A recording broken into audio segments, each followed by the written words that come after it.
Hello, everybody. This is Dr. Cole. It's Sunday afternoon, April 2nd, and we're now entering week 4 of Political Science 1013 on the second 8-week schedule for the spring 2023 term. Okay, everybody, we've gotten through our second discussion on Fox News, and a good many people took part, and most everybody got full credit, so thanks for taking part. We'll have 3 more discussions after the midterm exam. Now, everybody, we have over a week. Most of you will be seeing this on Monday the 3rd. We have over a week before the midterm exam. We're going to get through our Easter break day on Good Friday this Friday. Then we'll take the weekend. We'll get through Easter Sunday the 9th and then Easter Monday the 10th. We'll have the exam on Tuesday the 11th, a week from this Tuesday. Okay, so we're going to try to get through the Easter weekend before we have the exam.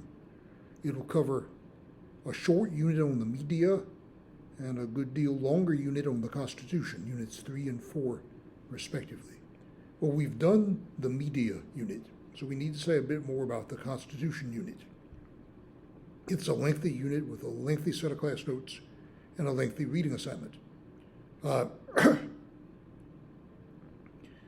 In your reading,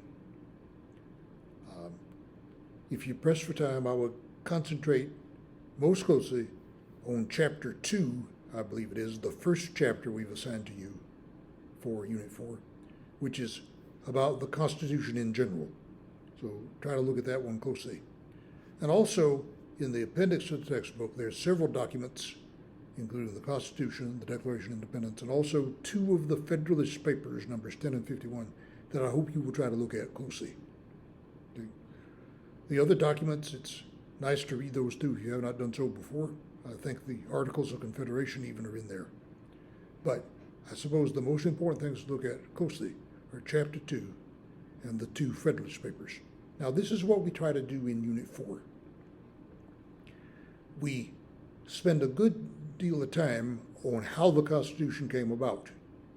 We go through the colonial period, roughly the first 150 or so years of American history before the country was independent. We go through the Revolutionary War, the Declaration of Independence, and the Articles of Confederation, which really were our first Constitution. But then dissatisfaction grew with regard to the Articles of Confederation, and so a movement was started to at least revise the Articles, which turned into a full-fledged constitutional convention, and the Articles were ditched in favor of the Constitution we now have. So there's a good bit of detail about all that history there because it explains how the Constitution came about. Now, we then go through the Constitution in some detail, not every bit of it, but we do try to look fairly closely at the first 7 articles and then the first 10 amendments that were added, the Bill of Rights, of course. We also look fairly closely at the 3 amendments that were added after the Civil War, the 13th, 14th, and 15th Amendments, especially the 14th Amendment. Okay. We also try to say a bit about the 25th Amendment, which was added in the 1960s to deal with a situation that might arise in which the president might become disabled. So do look at that. Now, in the process of all that, we try to say a bit about the thinking behind the Constitution, and that is where the Federalist Papers come in. Federalist Papers numbers 10 and 51 in the appendix to your textbook, both written by James Madison, the father of the Constitution. So I hope you will look at those closely. They are summarized in the class notes.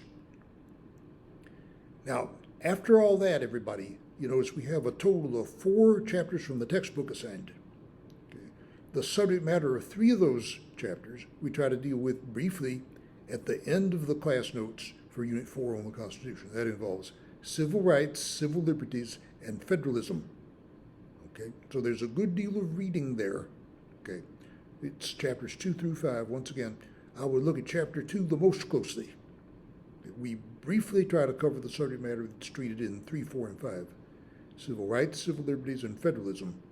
So please read through that closely if you have time. If you press for time, look most closely at Chapter 2, plus the class notes, plus the two Federalist papers, if you possibly can. Take some time to read through those closely. And that is what we will be emphasizing on the midterm exam on Tuesday the 11th. We also sent you links to 3 articles we're going to ask you to look at, and you'll have some items on the exam based on those articles. We'll say a bit more about that next weekend because I'll be speaking to you on Easter Sunday the 9th, and many of you will see that on Monday the 10th, before we take the exam on the 11th.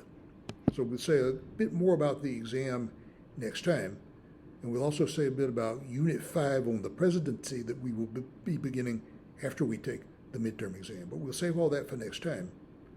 In the meantime, I hope you have gotten started already on the Constitution unit. It's a lengthy unit.